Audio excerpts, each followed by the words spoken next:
This is Doug Green, and I'm the publisher of Telecom Reseller. And I'm very pleased to have with us today Graham Clark of MCorp.CX. Graham, thank you for joining me today. Hey, it's great, Doug. Good to be here. And we also have with us Patty Soltis of Upwork and also of the Florida Network and CXPA. Patty, thank you for joining us. Thank you for having me. I'm delighted to be here. And we have with us once again our friend, Mark Daley, who's helped us with many different things, been involved in many projects, and also co-host at the MSP Expo. Mark, thank you for joining us this afternoon. Oh, always a pleasure, Doug. Great to be here. Well, we were just talking about before the podcast began about it's a sort of a pleasure to talk about a fresh topic, at least fresh in the last few weeks, the topic of CX and how, this is such an important issue actually for so many of our readers, even if day to day that's not always a central part of their day job or their mission or what they're thinking about and so on. So we're going to be diving into that. We're going to be talking about CX. We're going to be talking about something called CX Day and something called CXPA. But, Graham and Patty, let's first just take a look at what CX means. What do we really mean when we're talking about CX? You want to take that, Patty? I would say that, yeah, I'll take that one. Customer experience, when we talk about that, that's every experience and interaction that a customer has with an organization. It starts from when the customer first realizes or has the awareness of some kind of need or want and goes through that entire cycle, like everything in between, coming out on the other end where hopefully the customer's ending up in an advocacy state. It's everything that flows through all of those pieces. It's funny because a lot of people will typecast customer experience as customer service or typecast it as the user experience. It's that and everything more. It's the marketing that happens. It's the technology that they use as they go through this. It's the digital contact that they have. It's literally every interaction that that customer has with the organization as they go through that whole customer journey with it. And the thing I always like to add in when I talk about customer experience is the importance that customer experience can have to an organization. Because when an organization is strong in customer experience and they understand how important that customer is to them, they end up with just much better financial results. And the other thing that always gets me about this is when somebody asks me, why is customer experience important? I always want to say to them, because your business can't exist without a customer. Without customers, you don't have revenue. Without revenue, you don't have a business. So it makes perfectly good sense to pay attention to the customer. And it's kind of interesting that it's so obvious, and yet, it's. I like what you're saying, that you're basically telling me because it's ubiquitous inside the company, it needs to be ubiquitous into everyone's job inside the company. Sounds like everybody should be thinking about how their work inside a firm or an organization impacts CX. Yeah, that's really true. I've actually some other podcasts and speaking engagements and things like that where we've played the game where give me a job and I'll tell you how it's connected to X. Because there is literally every role inside an organization has an effect on that customer experience. And that's, some of it's direct, some of it's indirect. It is in how a product is designed. Some of it is in how feedback is taken in. Some of it is in what kind of setting does someone work in. But there is a way to connect every single part and every single person in an organization back to the customer experience. Now, with that said, what is CXPA? So maybe I'll take that. So CXPA is the CX professionals organization. So in addition to customer experience, which Patty defined, right, which is the customer's perception of how they relate to an organization, there's a thing called CX, and CX management is kind of the discipline. So about 20 years or so, some people started to put kind of methods and practices around how do you make this CX thing work. And then, of course, 2008, Apple changed the world with the launch of the iPhone, and real mobile became a thing, and smart apps, and then social media. I mean, all that stuff, right? So CXPA is the global professional organization that sits at the heart of this. Think of us as the IEEE of the CX movement. And so CXPA is an organization that exists globally. We own the most important CX professional certification, the CCXP, which Patty and I are both CCXP certified. That's the CX CCXP. What does CCXP stand for? Certified Customer Experience Professional. Certified, Thank you. yes. There you go, one of those. But it is the most widespread and recognized customer experience certification in the world. And so CXPA's role is to be the gathering place for information, networking, meeting other like-minded professionals. We like to say that the CX world is like a cult, right, or a religion.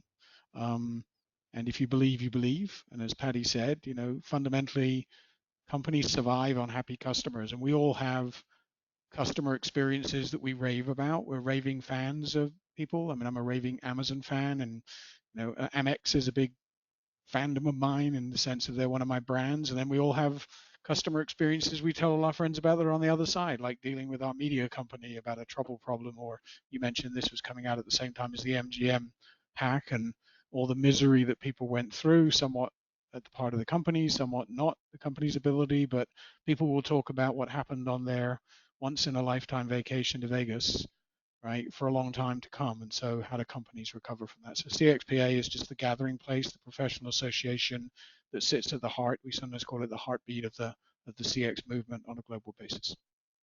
Now, Graham, you actually have CX in the name of the company, MCorp.CX. We do. So MCorp.CX is we are a boutique CX consulting company. We were founded at what's generally recognized as the birth of the modern CX movement, which is 2002. CX has two birthdays, like the King of England or Queen of England, King of England now. One is around 1968 when a bunch of crazy marketing people came up with a thing called CSAT for the American automotive industry, right? They were called JD Power. And that worked very well until a guy by the name of Fred Reichheld in Bain decided the CSAT wasn't a good enough score, and he came up with a thing called Net Promoter Score that people might have heard of thrown around. And Bain created a piece of software, floated that company out as a company called Satmetrics in 2002, and the two other big technology players in the movement, Qualtrics and Medallia, were formed at the same time, and then that date is kind of one of those sea change dates where the last 20 years have been the movement. So in the last 5, 6, 7 years, where every technology company, integrator, agency, BPO, consulting company have formed a CX practice, and every company has realized this is a foundational thing that impacts their long-term success.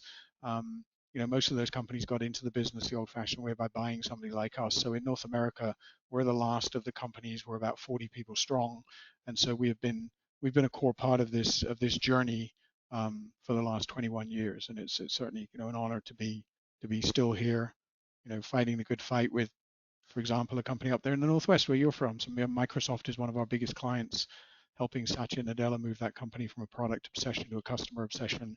Intel, which has a big operation up in Portland, we were talking about, similarly big client. A lot of pharmaceutical clients, life sciences clients, financial services clients. So it's what we do. We're not just a practice attached to another consulting company who will leave the CX movement the day it becomes not quite so popular. That's the reason and rationale that we exist and all we do. And Patty, could you connect the dots for us between Upwork and also the work you do on CX and for CXPA? Sure. So just in case people don't know, Upwork is an online platform, so it's a tech company. And what we do is we match organizations with freelancers. So we are a global organization. We have clients and we have freelancers literally all over the world. What we do inside the organization is we really work on what kind of experience are we providing to our clients and to our freelancers. And this gets connected on many levels. There's the analytics group, there's the product marketing group, there's the user experience and user experience research group, then there's the customer experience division, and we all commingle with each other, taking a look to see what can we do to improve that. The interesting thing is that when successful organizations are working inside a customer experience, what they do is they connect what's happening in that customer experience world, and they connect it back to financial metrics. So one of the big things that we do is we go in and take a look at what is happening with churn and retention inside the organization. And we will take a look at that piece. Then we'll go in and take a look at what it is the customer is saying, what it is that they need. It's called voice of the customer. And we will commingle all of that data to come together. And then we can go back to the organization and say, if the platform can do A, B, and C, we think retention can improve by X, and that will ultimately overall improve our profitability by this much money. So that's really what we do inside the organization. CXPA has been really good. CX has been around for, as Graham said, about 20 years now, but it's still very much a growing field. You know, you look at how long other parts of organizations have been around, things like finance, things like HR, things like marketing, innovation. Those kind of areas have been around a lot longer than the CX division. So the CXPA really comes into pretty much our organization and every organization. And one of the big things they offer is professional development for us. And they offer that through a variety of different things. There's a really great mentor mentee program inside of the CXPA. There's a lot of webinars that are offered. There's the local networks that are out there for people to mix and mingle. And there's an annual event that the CXPA does. So there's a wide variety of different things that organizations can become involved with inside the CXPA to help that development grow and to really help use CX as a tool to drive the inside an organization. So, Mark, you've been you have had a front row seat for a long time in sort of both worlds, in the technology world and in the CX world, in large and small companies. You've worked with firms to try to organize both sides of that house to work together better and to have better outcomes. So, what can you tell us about what this all looks like from the point of view, especially of the IT people that we reach? Sure, no, I appreciate that, Doug. And yeah, so I've got a technical background, former engineer, but also former sales manager, professional services consultant, that type of world. And one of the reasons why we're here today is I met these folks at the Florida CXPA, and I was very intrigued because customer experience to me has been around a long time, and using technology and doing it the right way gives that great experience to keep that customer for a long time. And we used to call it the lifetime value of a customer. And if you work with big, bold, and old companies like I have in my career, some of the larger ones, they look at generational value of a customer. So not only did I capture you as a client and a customer, I'm now focused on your children as a customer. So I've been with the same insurance company for 40 years. My three children use the same insurance company as I do. And so it was a natural transition. They're not all companies have that culture of CX. And so when I saw the advertisement on LinkedIn for Florida CX having a local meeting, I jumped on board, and I was fortunate enough to that white paper that I did on AI last February that was read by several people. So these kind folks asked me to present on AI and really around the customer support, autonomous support using AI. And we just did that a couple of weeks ago. And so I'm very much a big proponent of what they're doing. There's a CX day globally that's happening. I think it's on Tuesday, October 3rd. And these are the reasons why I wanted to introduce you to these guys, because it's all about the customer. And I learned that early on in my career. And they're the ones that pay you. Your managers come and go, but it's about the customer. So I was at the point one time in my career where I used to use a secret shopper. And we would call up an agent, not to try to trick them, to try to get valid answers, but record the conversation. And then sometimes it was a horrible conversation. They just were not prepared correctly enough. But then I would play that for an executive in the company, and I would say, okay, this is how your current state. Imagine technology. This is what it would be like using technology, an IVR, for example. And there's a lot of different ways to use technology. And I mentioned AI a moment ago, but there's a lot of different ways to use technology to enhance the customer experience. And that's what I'm all about. So I'll turn it back to you, Doug. Thank you for inviting me. No, no, this is the type of thing that I'm hoping to facilitate with this podcast, that to connect. They're not necessarily separate worlds, but I think in large companies, they're often separate divisions, people reporting to separate organizations, and getting it to work together. Patty made a marvelous point about it being really, every person in the organization, from the newest hire all the way up to the CEO. Whether you're washing the windows or running the accounting or whatever you're doing, even if it's not customer facing, you're facing the customer, it seems Sure. to me. So with that said, I want to hear, from you guys. We have a large community of carriers and companies out there that serve certain types of customers the relationship has always been very stable, and it hasn't been poor, but they're now having to make a transition to probably a more customer facing, more active role in talking to their customer at new technologies, new things, introducing new connectivity and so on. And maybe you guys could tell me a little bit about how do you make that transition to making sure CX remains there as you roll out the new technologies and the new products. Yeah, that's a really interesting question, Doug, because for a lot of people, it's a shiny object when a new Right. technology of some sort comes along. And the most important thing that an organization can do is look at what is their strategy and how does the technology fit into their strategy.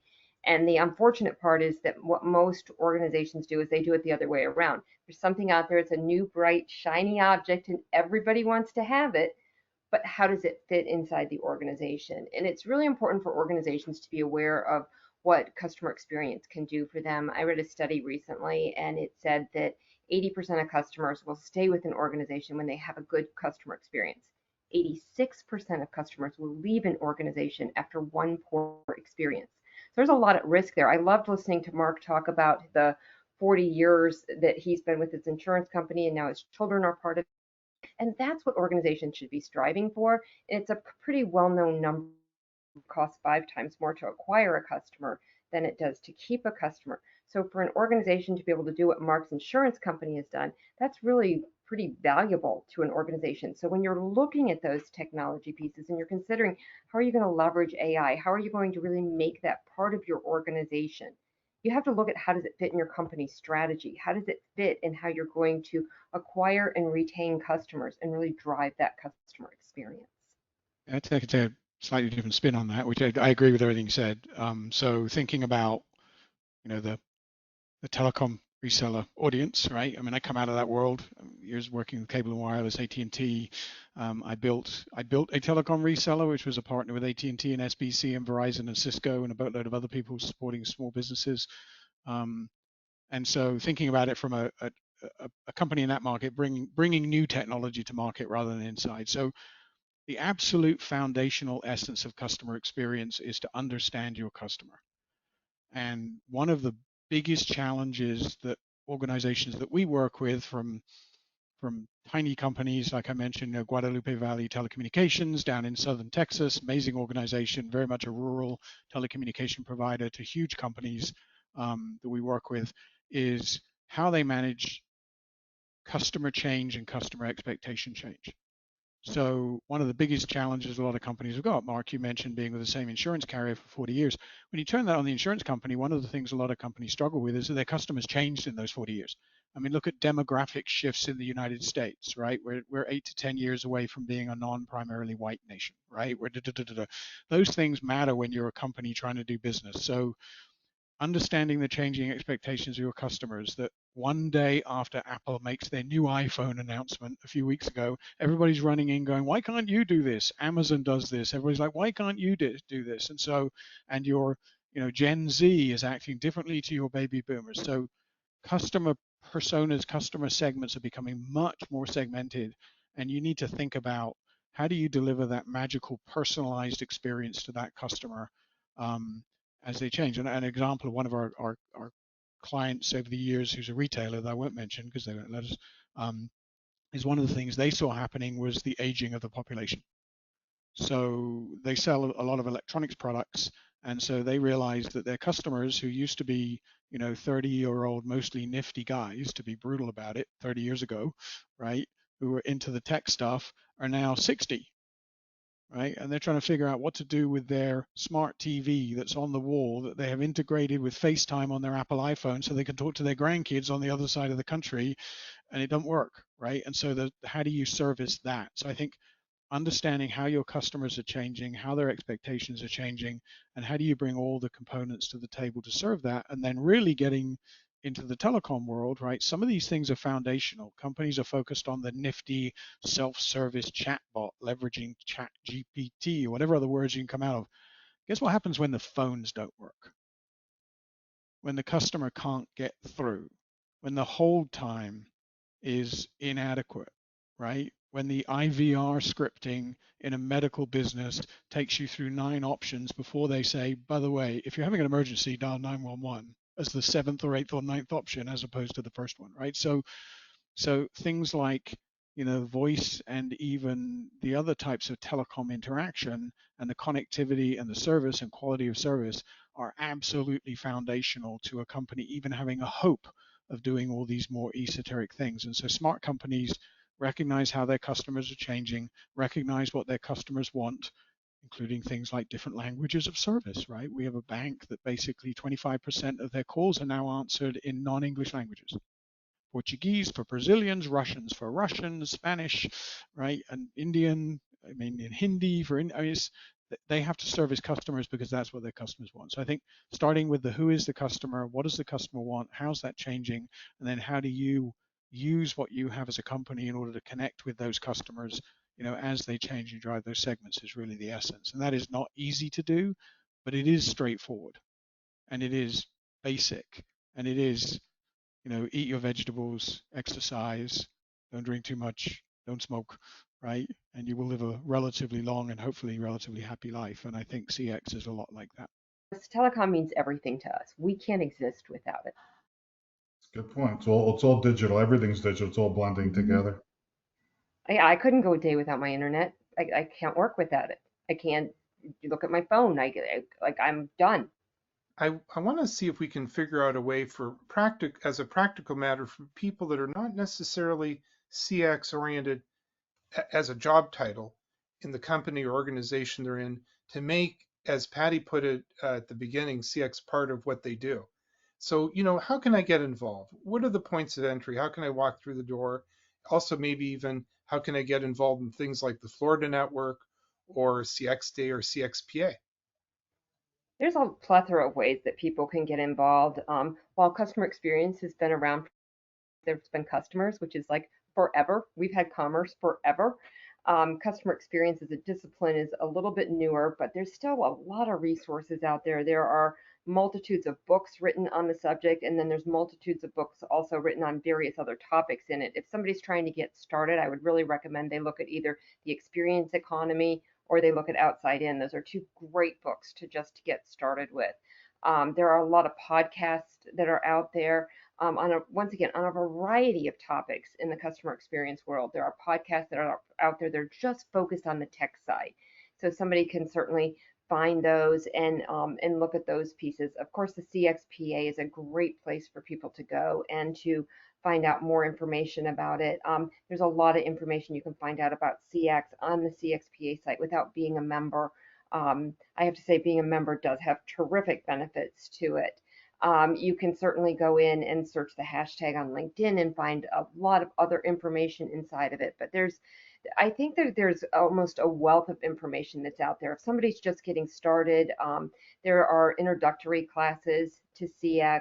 For example, Horizon CX has a great class called the CX Pro, and Carl, who teaches the class, he just released a book on it that's great for beginning CX. So there's a lot of ways to do that. And of course, anybody who's starting to dip their toe into CX certainly can reach out to Graham or myself on LinkedIn.